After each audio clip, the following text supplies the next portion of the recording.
Hare Krishna. Welcome back to the daily reading of Srimad Bhagavatam at Live Studios here in Radha Lane. And they're building a house right across the street. So Radha Lane's population is growing.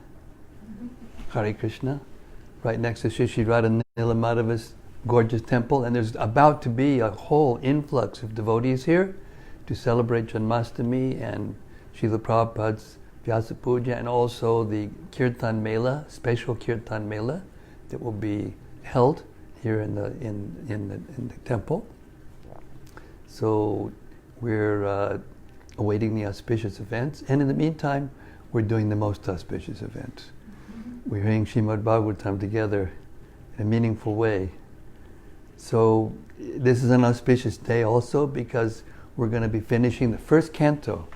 We went all the way through the first canto, which is outside of the 10th canto, is one of the third longest, I think, canto. Yeah. So we're making our way through Srimad Bhagavatam by the grace of the Lord and the Lord's devotees.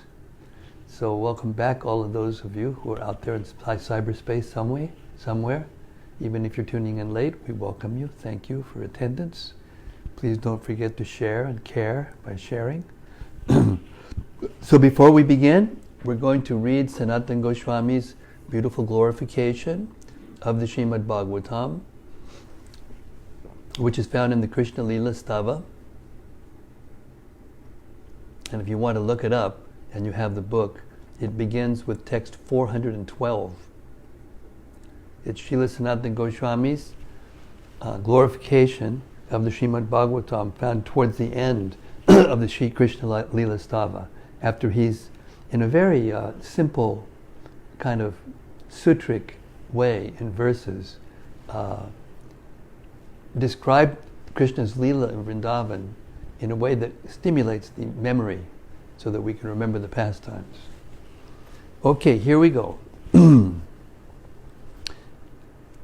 Bhagavata Mahima Stotram, and it goes like this. Sarva Shastrabdi Piyusha Sarva Vedaika Satpala Sarva Siddhanta Ratnadya Sarva Lokaika Drikprada.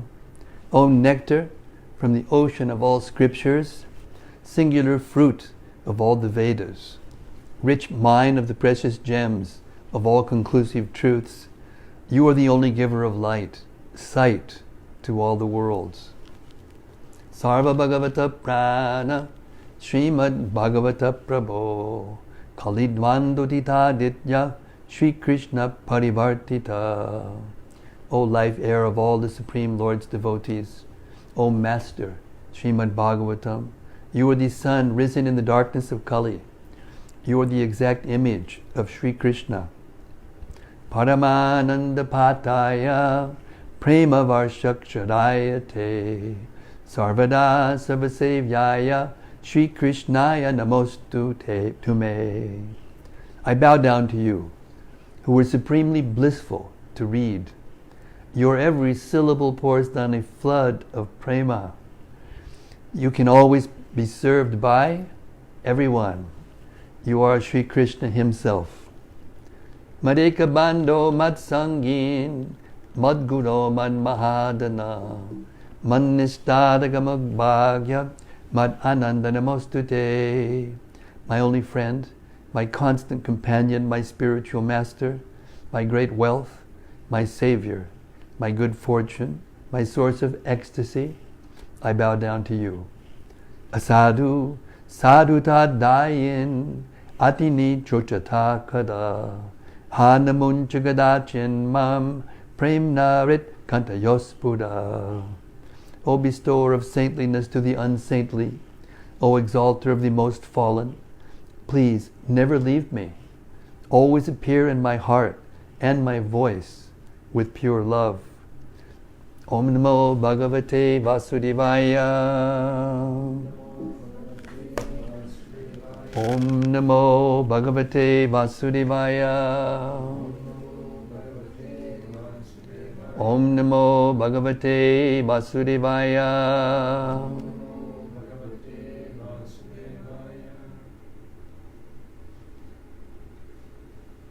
So now we're hearing the last part of the introduction to the Bhagavatam. The first canto is like an introduction to the Bhagavatam, although it also gives many details. It's a big introduction. Now Sukadeva Goswami has arrived. Maharaj Parikshit is glorifying him, and the sages are glorifying Parikshit Maharaj, and now we're coming to the last bit of these conversations. We're starting with text 35 of the 19th chapter of the first canto. Lord Krishna, the personality of Godhead, who is very dear to the sons of King Pandu, has accepted me as one of those relatives just to please his great cousins and brothers. Purport. This is Maharaj Parikshit speaking. A pure and exclusive devotee of the Lord who are attached to illusory family affairs. Generally, people are attached to family matters, and the whole economic impetus of human society is moving under the influence of family affection. Such deluded persons have no information that one can render better service to the family by becoming a devotee of the Lord. The Lord gives special protection to the family members and descendants of a devotee.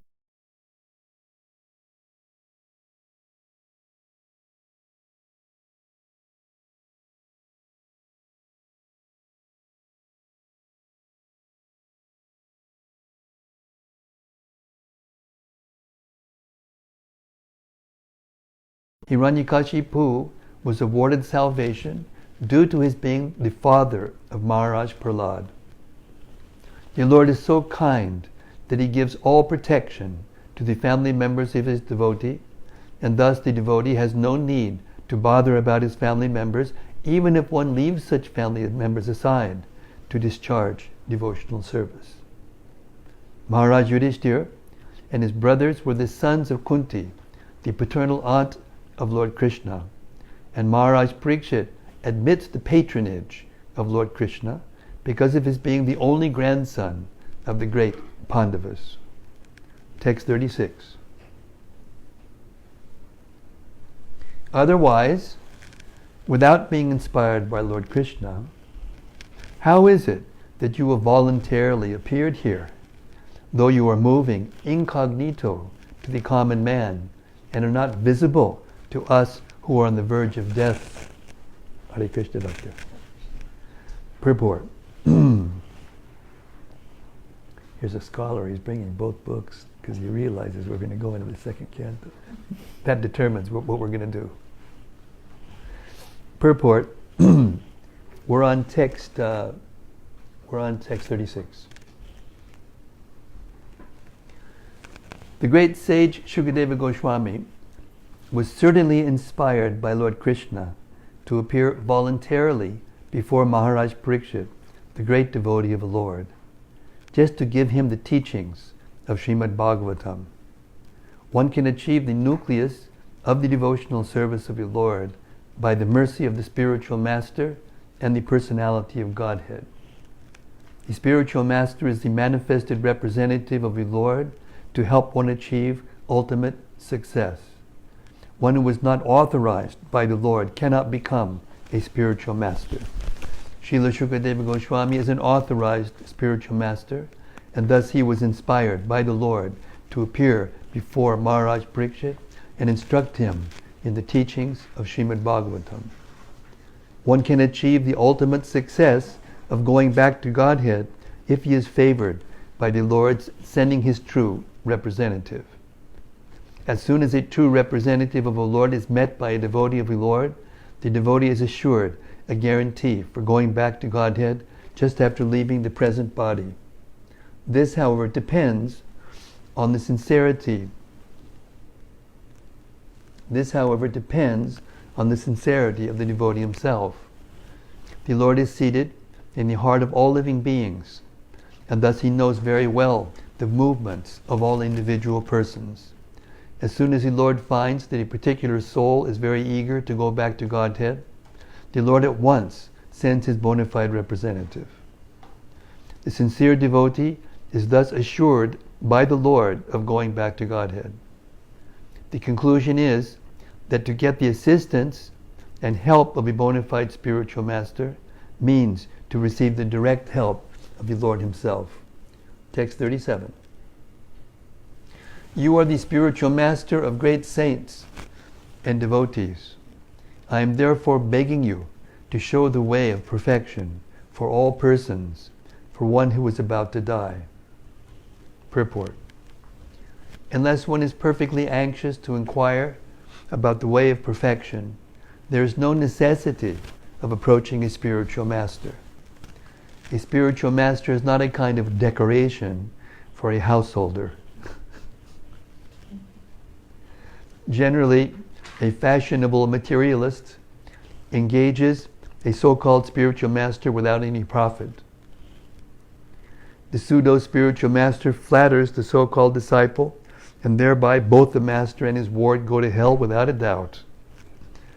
Maharaj Parikshit is the right type of disciple because he puts forward questions vital to the interest of all men, particularly for the dying men. The question put forward by Maharaj Parikshit is the basic principle of the complete thesis of Srimad Bhagavatam. Now let us see how intelligently the great master replies. Text 38.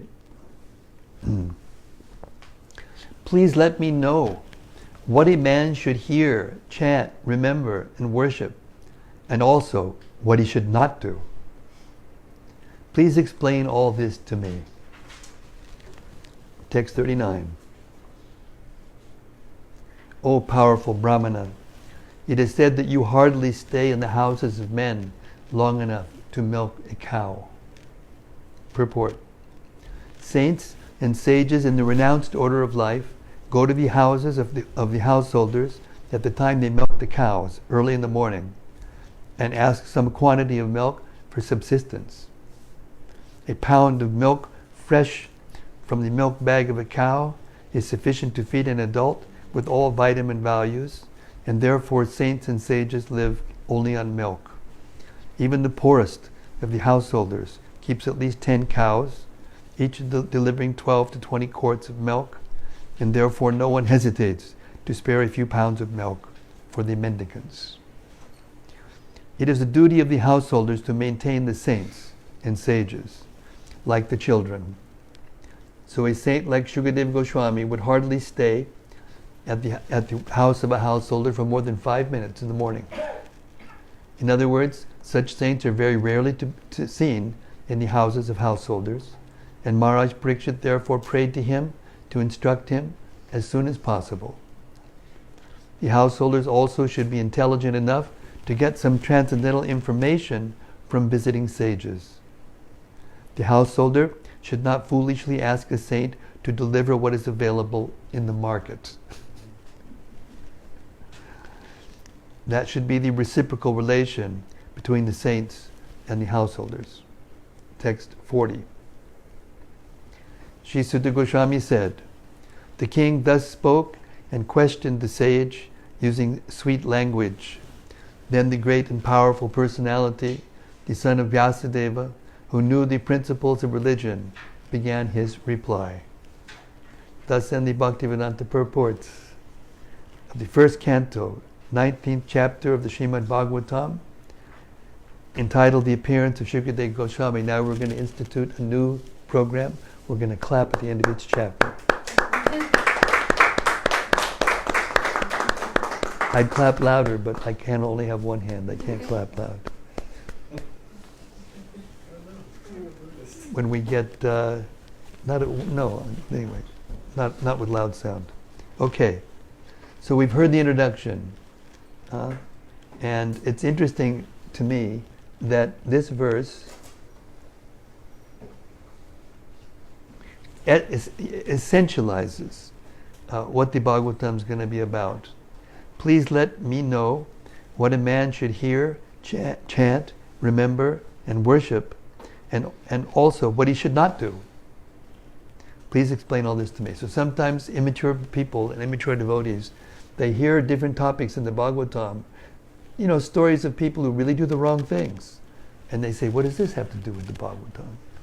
But actually, everything has to do with the positive development of Krishna consciousness, fixing oneself completely in the devotional service of the Lord. That's the subject of the Bhagavatam. To explain who Krishna is, how all his energies work, what happens to people who worship the Lord fully and engage in full devotional service, and what happens to people who don't. So therefore there's all kinds of personalities described in the Bhagavatam. Perfect examples of what to do, and perfect examples of what not to do. So in this way we should learn how to behave, how to think, feel and act in Krishna consciousness. Okay. Moving right along to the second canto. Auspicious day. We're starting a new canto.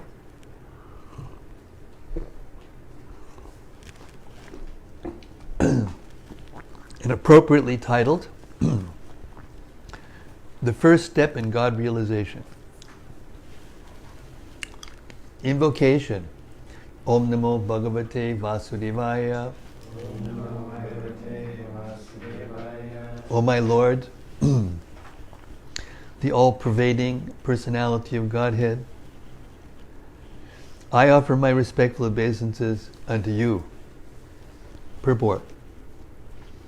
Vasudevaya means to Krishna, the son of Vasudeva. Since by chanting the name of Krishna, Vasudeva, one can achieve all the good results of charity, austerity, and penances, it is to be understood that by the chanting of this mantra, Om Namo Bhagavate Vasudevaya, the author or the speaker, or any one of the readers of Srimad Bhagavatam is offering respectful obeisances unto the Supreme Lord, Krishna, the reservoir of all pleasure.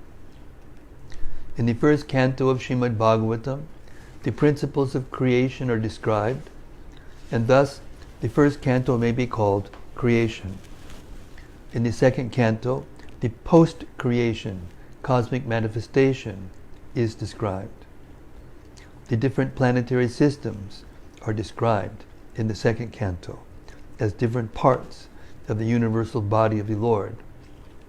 For this reason, the second canto may be called the cosmic manifestation.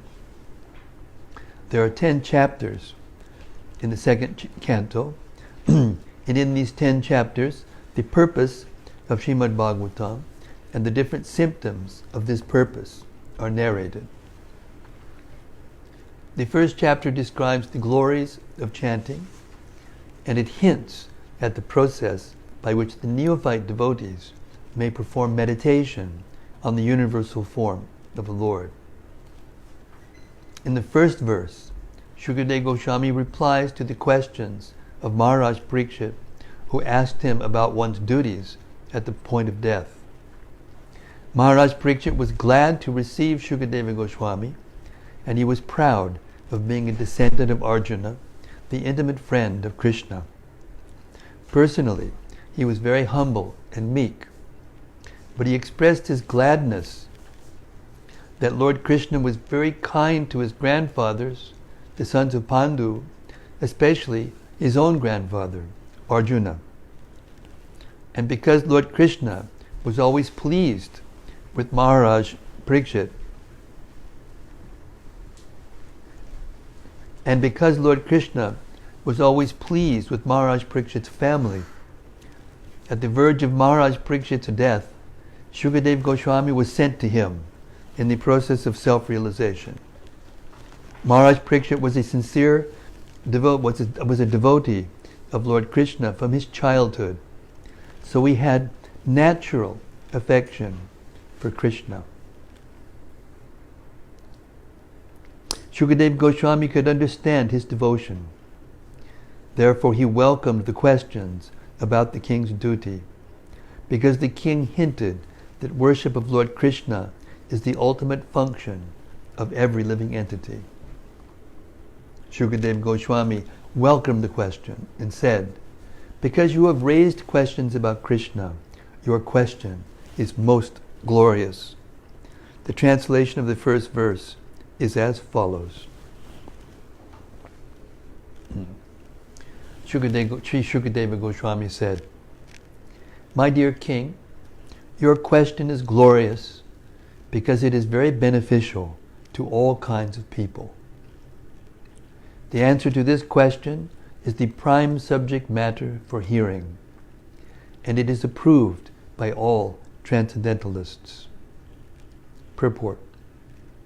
Even the very question is so nice that it is the best subject matter for hearing. Simply by such questioning and hearing, one can achieve the highest perfectional stage of life. Because Lord Krishna is the original Supreme Person, any question about Him is original and perfect. Lord Sri Chaitanya Mahaprabhu said that the highest perfection of life is to achieve the transcendental loving service of Krishna. Because questions and answers about Krishna elevate one to that transcendental position, the questions of Maharaj Parikshit about Krishna philosophy are greatly glorified. Maharaj Parikshit wanted to absorb his mind completely in Krishna, and such absorption can be effected simply by hearing about the uncommon activities of Krishna. For instance, in the Bhagavad Gita, it is stated that simply by understanding the transcendental nature of Lord Krishna's appearance, disappearance, and activities, one can immediately return home, back to Godhead, and never come back to this miserable condition of material existence. It is very auspicious, therefore, to hear always about Krishna. So Maharaj Parikshit requested Sukadeva Goswami to narrate the activities of Krishna so that he could engage his mind in Krishna. The activities of Krishna are not different from Krishna himself. As long as one is engaged in hearing such transcendental activities of Krishna, he remains aloof from the conditional life of material existence. The topics of Lord Krishna are so auspicious that they purify the speaker, the hearer, and the inquirer. They are compared to the Ganges waters, which flow from the toe of Lord Krishna. Wherever the Ganges waters go, they purify the land and the person who bathes in them.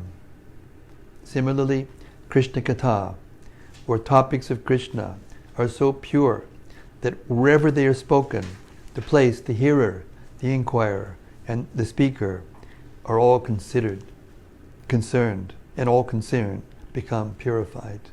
This, I was thinking the other day, I was chanting back and forth in the hallway, and I came and I stuck my head in here, and I looked at this room, and I could feel the, can you feel it? It's become a really special room, because we're doing this every day for such a long period of time, relatively. Okay, a lot longer than 7 days. Text 2. These are very, very important verses. I'm going to read the Sanskrit of some of them, just to remind us. This one's very important.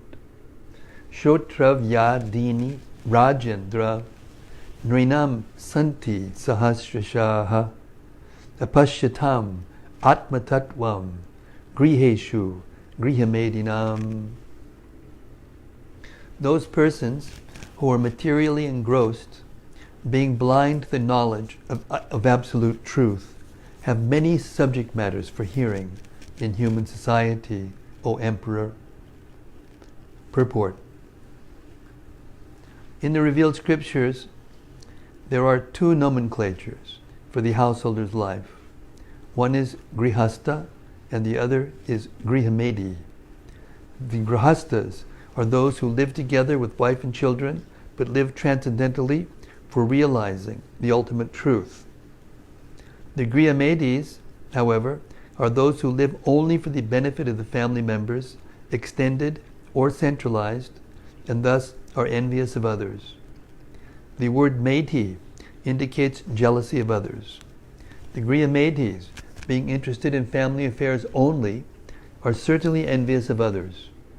Therefore, one Griyameti is not on good terms with another Griyameti, and in the extended form, one community, society, or nation is not on good terms with another counterpart of selfish interests. In the age of Kali, all the householders are jealous of one another because they are blind to the knowledge of ultimate truth. They have many subject matters for hearing, political, scientific, social, economic, and so on. But due to a poor fund of knowledge, they set aside the question of the ultimate miseries of life, namely miseries of birth, death, old age, and disease. Factually, the human life is meant for making an ultimate solution to birth, death, old age, and disease. But the Griyametis, being illusioned by the material nature, forget everything about self-realization. The ultimate solution to the problems of life is to go back home, back to Godhead. And thus, as stated in the Bhagavad Gita 8:15, the miseries of material existence, birth, death, old age, and disease, are removed.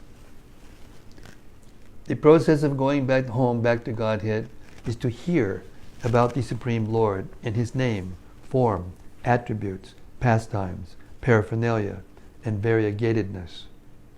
Foolish people do not know this. They want to hear something about the name, form, and so on, of everything temporary.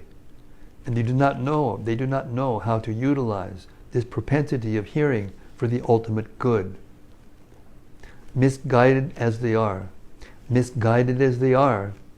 they also create some false literatures about the name, form, attributes, and so on, of the Absolute Truth. One should not, therefore, become a Griyameti simply to exist for envying others. One should become a real householder in terms of scriptural injunctions. And here's another very important verse. Nidraya riyate naktam vabhyayena chavavayaha divacharte haya rajan kutumba baranenava. The lifetime of such an envious householder is passed at night, either in sleeping or in sex indulgence, and in the daytime, either in making money or maintaining family members. Purport. The present human civilization is primarily based on the principles of sleeping and sex indulgence at night, and earning money in the day, and spending the same for family maintenance. Such a form of human civilization is condemned by the Bhagavata school. Because human life is a combination of matter and spirit soul, the whole process of Vedic knowledge is directed at liberating the spirit soul from the contamination of matter. The knowledge concerning this is called Atma Tattva. Those men who are too materialistic are unaware of this knowledge and are more inclined to economic development for material enjoyment. Such materialistic men are called karmis, or fruitive laborers, and they are allowed regulated economic development or association with women for sex indulgence.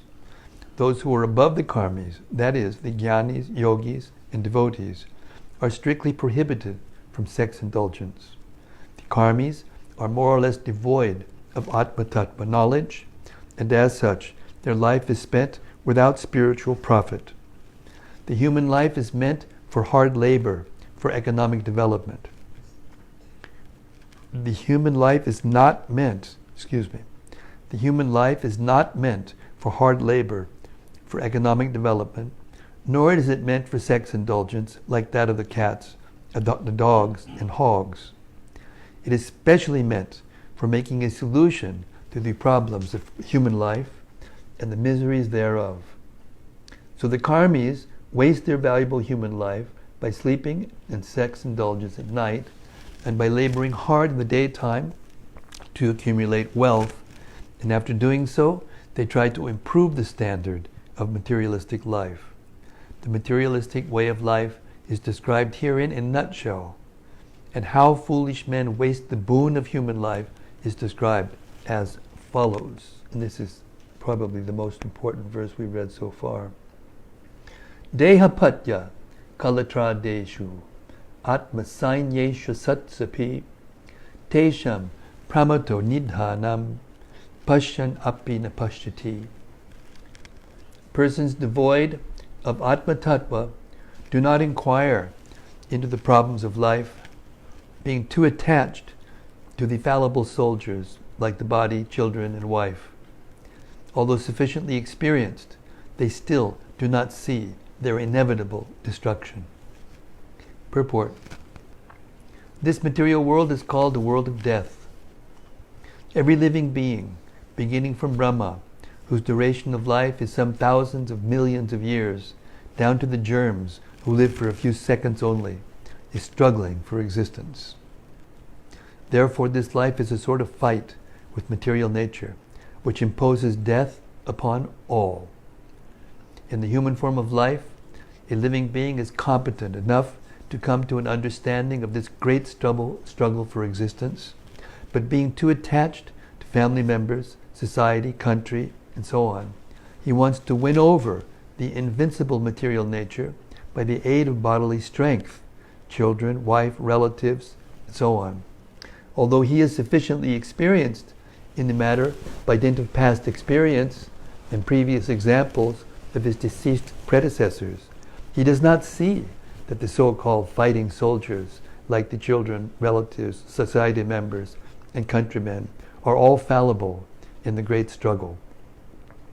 One should examine the fact that his father or his father's father has already died, and that he himself is therefore also sure to die. And similarly, his children, who are would-be fathers of their children, will also die in due course. No one will survive in this struggle with material nature. The history of human society definitely proves it. Yet the foolish people will still suggest that in the future they will be able to live perpetually with the help of material science. This poor fund of knowledge exhibited by human society is certainly misleading, and it is all due to ignoring the constitution of the living soul. This material world consists only as a dream due to our attachment to it. Otherwise, the living soul is always different from the material nature. The great ocean of material nature is tossing with the waves of time, and the so-called living conditions are sometimes like foaming bubbles, which appear before us as bodily self, wife, children, society, countrymen, etc.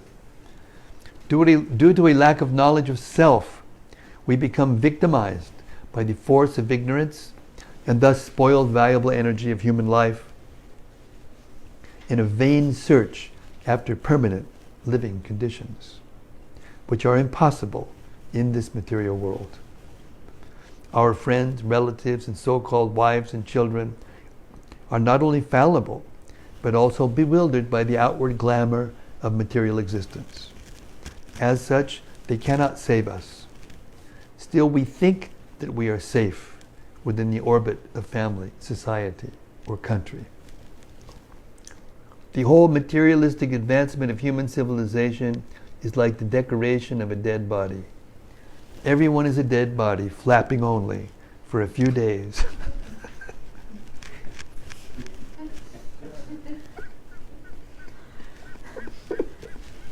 Who has the gall to say this openly? Do you ever hear this in the pulpits coming from temple, synagogue, church? Nowhere. Apashyatam, ashapat. Okay. Everyone is a dead body, flapping only for a few days, and yet all the energy of human life is being wasted in the decoration of this dead body.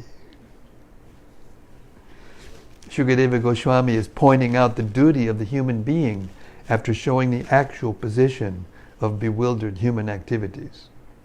Persons who are devoid of the knowledge of Atma Tattva are misguided, but those who are devotees of the Lord and have perfect realization of transcendental knowledge are not bewildered. Text 5. Tasmat Bharata Sarvatma Bhagavan Ishvaro Harihi Shotavya Kirtitavyascha Smartavyas Chitatabayam. It only took him 5 verses to get to the fact, or to the solution. O descendant of King Bharata, one who desires to be free from all miseries must hear about, glorify, and also remember the personality of Godhead, who is the super soul, the controller, and the savior from all miseries. Shall I repeat that? O descendant of King Bharat, one who desires to be free from all miseries must hear about, glorify, and also remember the personality of Godhead, who is the super soul, the controller, and the savior from all miseries. Purport. In the previous verse, Sri Sukadeva Goswami has described how the foolish, materially attached men are wasting their valuable time in the improvement of the material conditions of life by sleeping, indulging in sex life, developing economic conditions, and maintaining a band of relatives who are to be vanquished in the air of oblivion. It's vintage Prabhupada, vintage, his transcendental ecstasies. Being engaged in all these materialistic activities, the living soul entangles himself in the cycle of the law of fruitive actions. This entails the chain of birth and death in the 8,400,000 species of life, the aquatics, the vegetables, the reptiles, the birds, the beasts, the uncivilized man, and then the civilized human form, which is the chance for getting out of the cycle of fruitive action. Therefore, if one desires freedom from this vicious cycle, then one must cease to act as a karmi or enjoyer of the results of one's own work, good or bad. One should not do anything, either good or bad, on his own account, but must execute everything on behalf of the Supreme Lord, the ultimate proprietor of everything that be. This process of doing work is recommended in the Bhagavad Gita 9:27 also, where instruction is given for working on the Lord's account. Therefore, one should first of all hear about the Lord. When one has perfectly and scrutinizingly heard, one must glorify his acts and deeds, and thus it will become possible. Here comes right on cue, the conch shell of Kali is coming to interrupt us from glorifying the Lord and trying to reveal to the world that what it's doing is useless.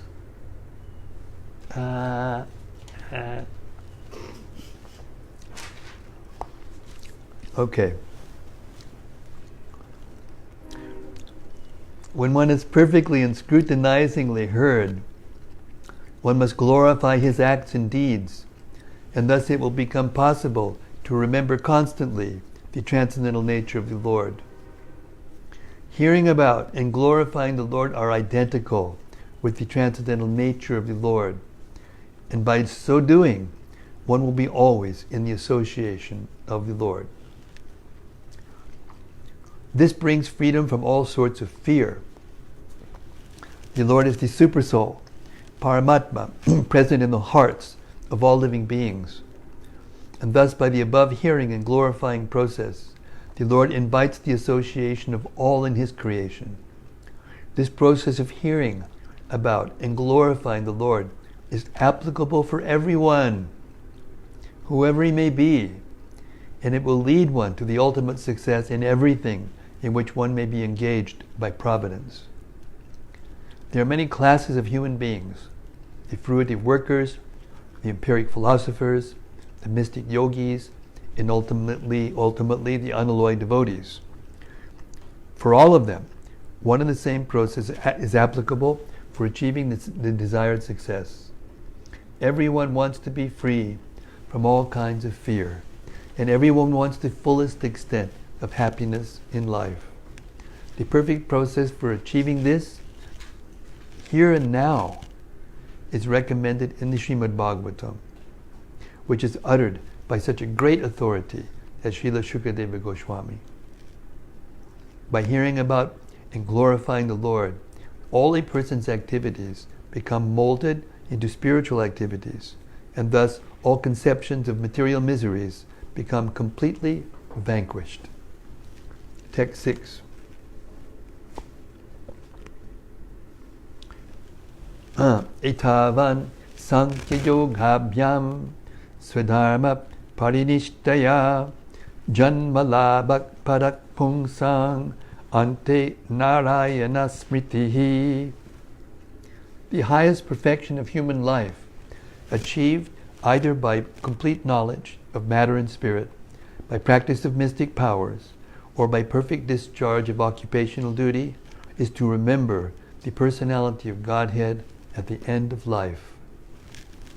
Purport. Narayana is the transcendental personality of Godhead, beyond the material creation. Everything that is created, sustained, and at the end annihilated is within the compass of the Mahatattva, material principle, and is known as the material world. The existence of Narayana, or the personality of Godhead, is not within the jurisdiction of this Mahatattva. And as such, the name, form, attributes, and so on of Narayana are beyond the jurisdiction of the material world. By the speculation of empiric philosophy, which discerns matter from spirit, or by the cultivation of mystic powers, which ultimately helps the performer to reach any planet of the universe or beyond the universe, or by discharge of religious duties, one can achieve the highest perfection, provided one is able to reach the stage of Narayana Smriti, or constant remembrance of the personality of Godhead. This is possible only by the association of a pure devotee, who can give a finishing touch to the transcendental activities of all jnanis, yogis, or karmis, in terms of prescribed duties defined in the scriptures.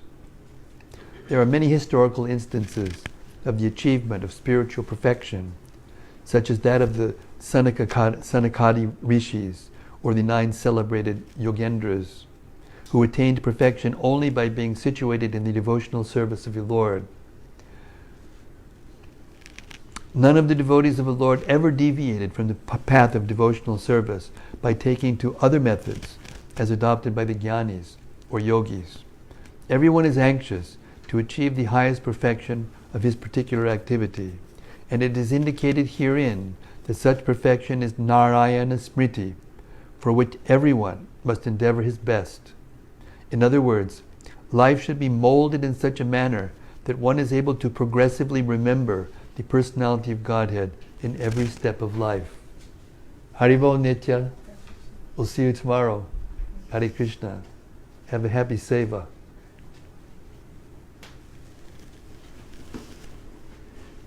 Text 7. O King Parikshit, O King Parikshit, mainly the topic transcendentalists. O King Parikshit, mainly the topmost transcendentalists, who are above the regulated principles and restrictions, take pleasure in describing the glories of the Lord.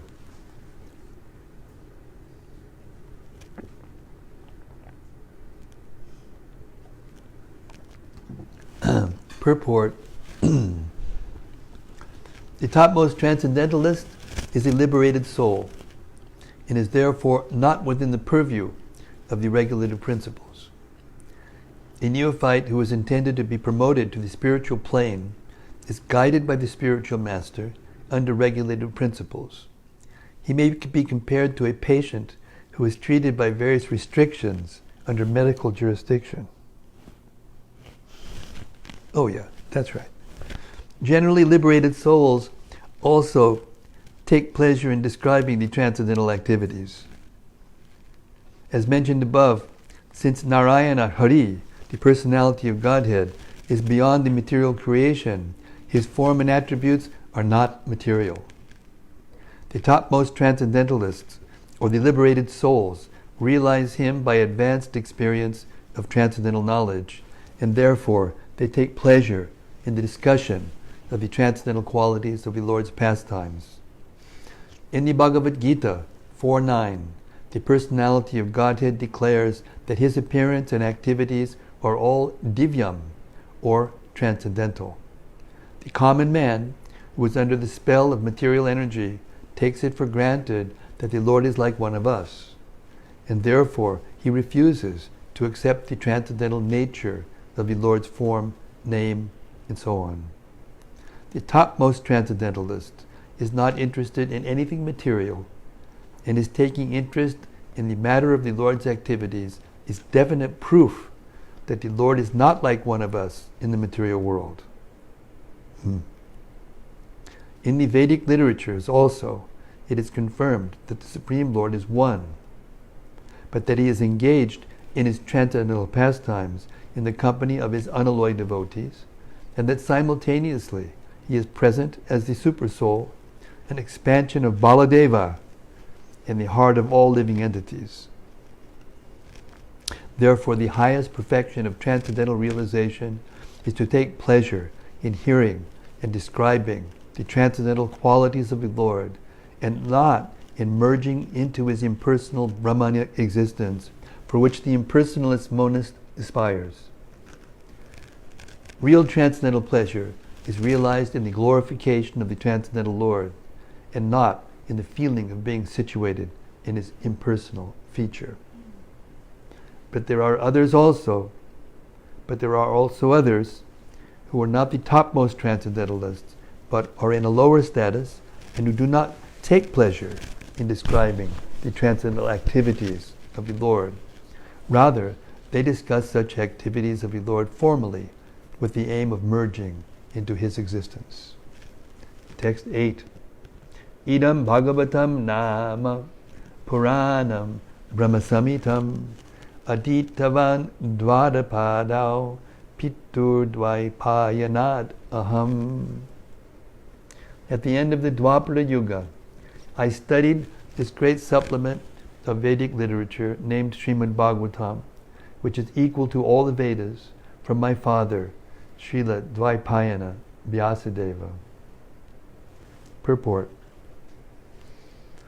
The statement made by Srila Sukadeva Goswami that the topmost transcendentalist, who is beyond the jurisdiction of regulations and restrictions, mainly takes to the task of hearing about and glorifying the personality of Godhead, is verified by his personal example.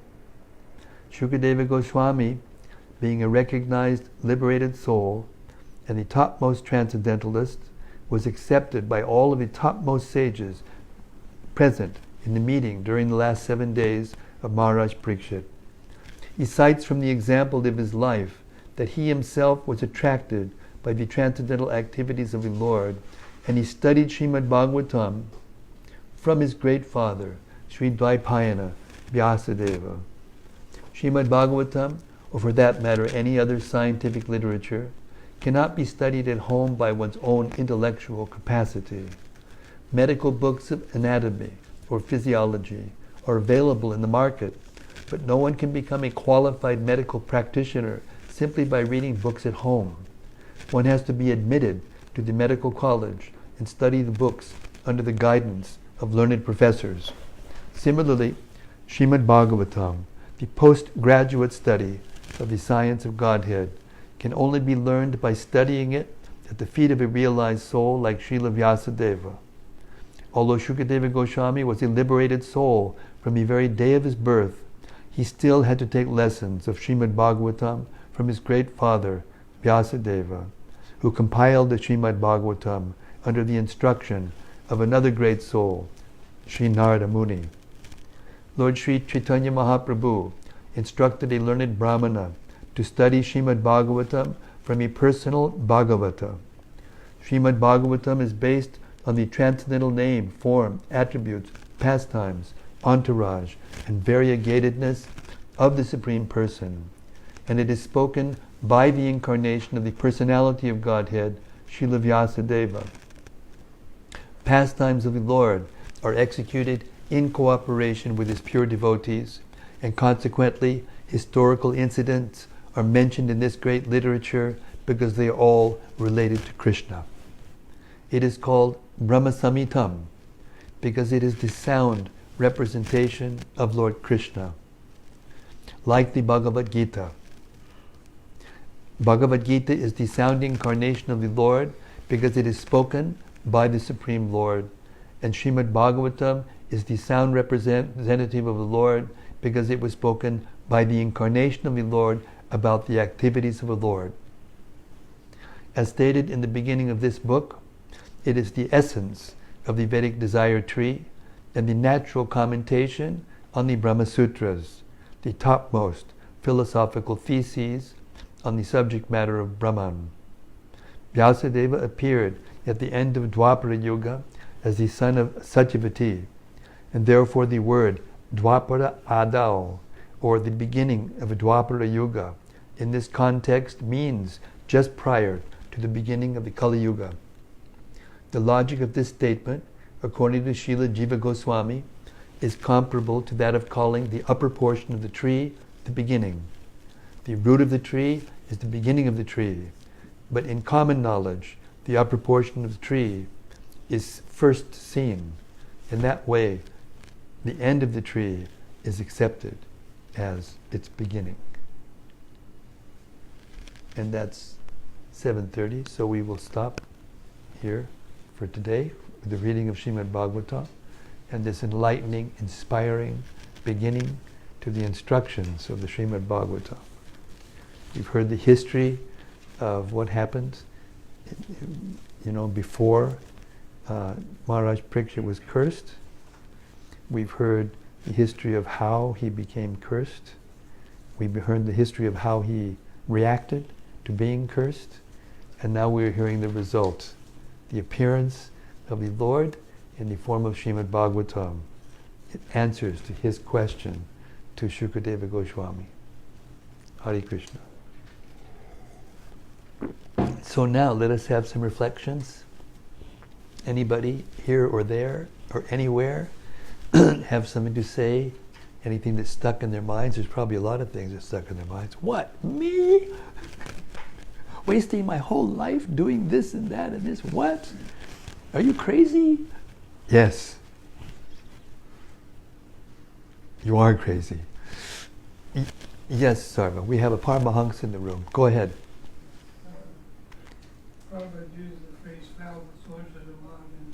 Prabhupada uses the phrase as fallible soldiers of. And it comes in the fourth verse. And it comes in the fourth verse. I didn't realize where it came from. You didn't realize where it appeared, or you hadn't remembered that it was that soon in the. Yes, because so many things happen afterwards. But that's the basis of it. The reason for that coming so soon is to wake us up and get us to hear seriously. That's the reason these statements are made right at the beginning. Kind of shock treatment, so that we'll begin to hear seriously. You can't hear seriously unless you actually understand how perilous our condition is.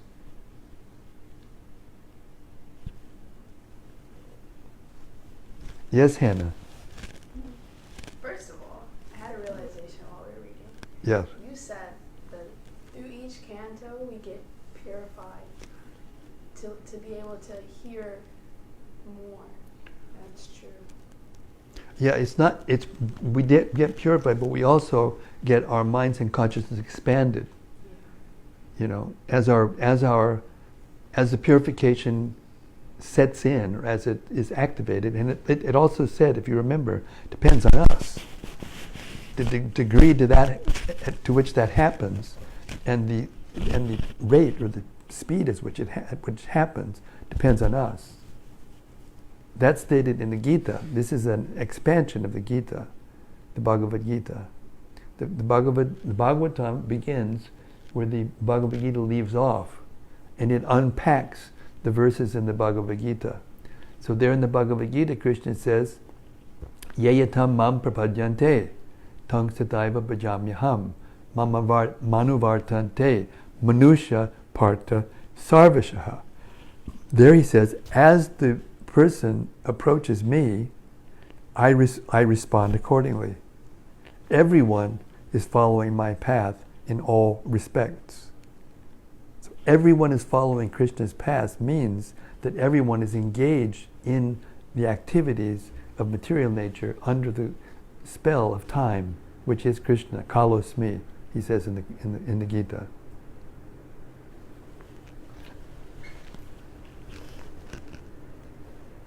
So that we have to be woken up to that. So the very beginning of the Bhagavatam, now that the history is explained, everyone knows what's happening, and now the first thing, Sukadeva says practically, as pointed out by our illustrious sage over there, Sarvabhauma, that the first thing is you have to realize that you're wasting your time just doing material activities, just trying to depend on temporary forms.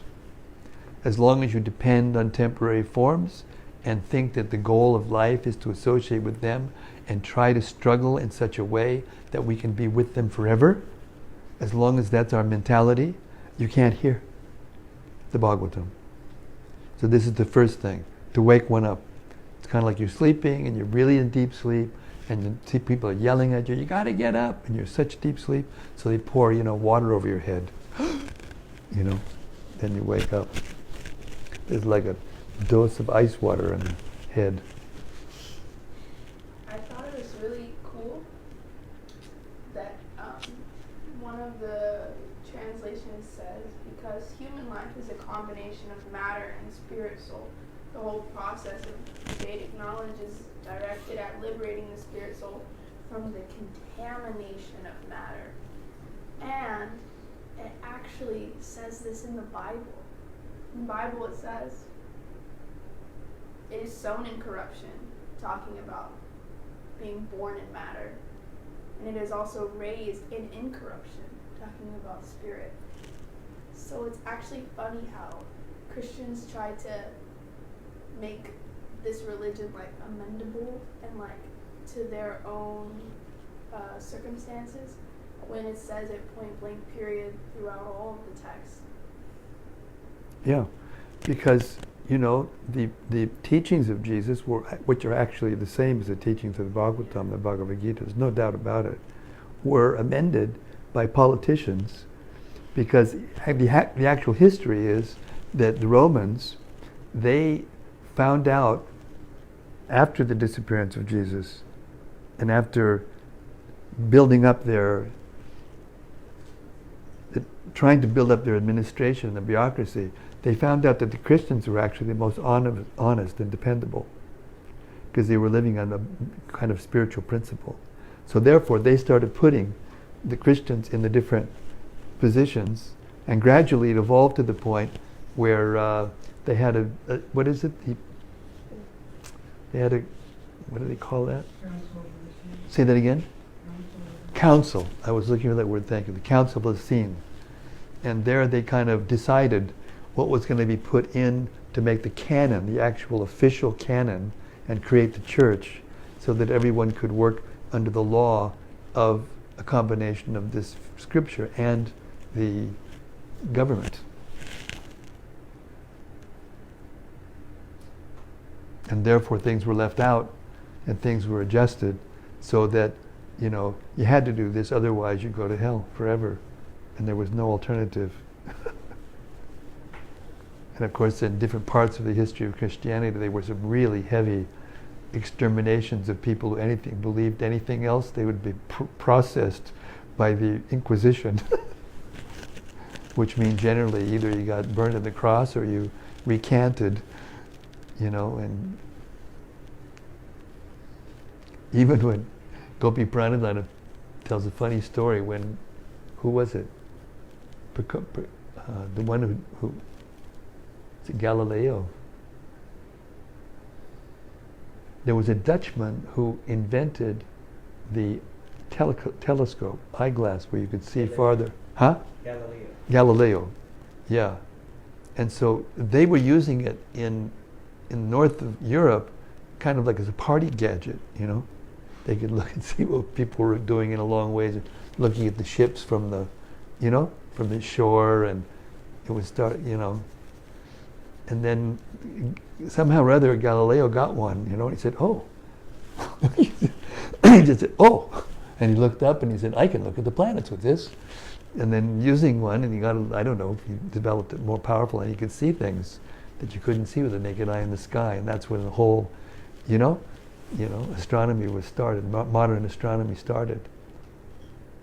So anyway, and all along, the Bhagavatam was there with all the answers. So by the time it came to this modern age, we're all pretty convinced about Maya and its reality. Therefore, the Bhagavatam speaks very strongly in the beginning, especially to wake us up. And I think I've said this, I don't know how many times I've said this, ever since I heard Gopi Pranadhana say it, I really liked it, so I repeat it a lot, because it's true and it's very effective. Why is Maya so strong? This is why these forceful words are there, because Maya is very strong, and Maya has to be very strong because Krishna is so powerful. He's all powerful. He's beautiful, most beautiful, most famous, most powerful, most wealthy, most everything, most wise, most renounced, all together. And therefore, to cause us to forget him, which is what we wanted to do, the illusory energy must be very powerful. And only he could arrange that. Only the all-powerful could arrange a situation that would cause one of his servitors, eternal servitors, to forget him. That's the situation we're in.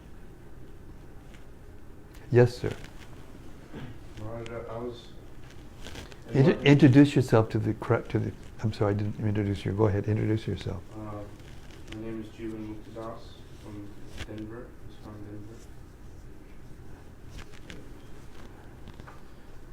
I was wondering, in the purport to verse 6, Srila Prabhupada says, life should be molded in such a manner that one is able to progressively remember the personality of Godhead in every step of life. So I was just curious what this progressively remember means, to progressively remember Krishna. To read the Srimad Bhagavatam and understand it. The Bhagavatam develops in 9 cantos, up to the 10th canto. And during those 9 cantos, as we've got a hint already, the creation, sub-creation, or secondary creation, the way the universe unfolds, the historical events that lead up to the different appearances of the incarnations, of the expansions of Krishna, and it keeps gradually, during that process, it awakens, it expands the consciousness. Sometimes it hints at actually Krishna's activities and how they're pervading everything ultimately. And then, when one's prepared, after assimilating the first 9 cantos, and that's what it means, to actually enter the 10th canto and understand Krishna properly, you have to assimilate the first 9 cantos. And in order to begin, you have to assimilate the Bhagavad Gita, at least theoretically. That's what it means. You can't actually enter into the understanding of the Supreme Personality of God, the source of everything, and his pastimes, in which he acts in a way that resembles a human being, in human relationships and human activities. You can't understand who that is unless you assimilate the first 9 cantos of the Bhagavatam.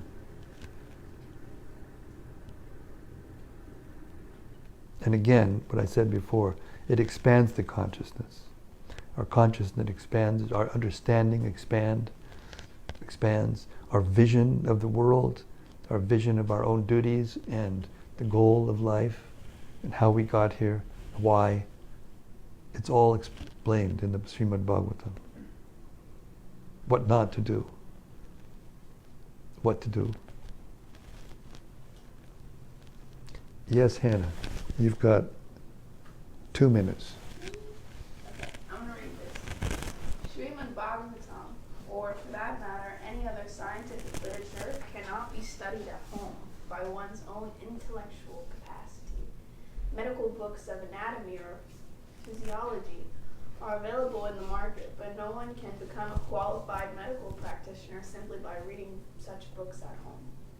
One has to be admitted to the medical college and study the books under the guidance of learned professors.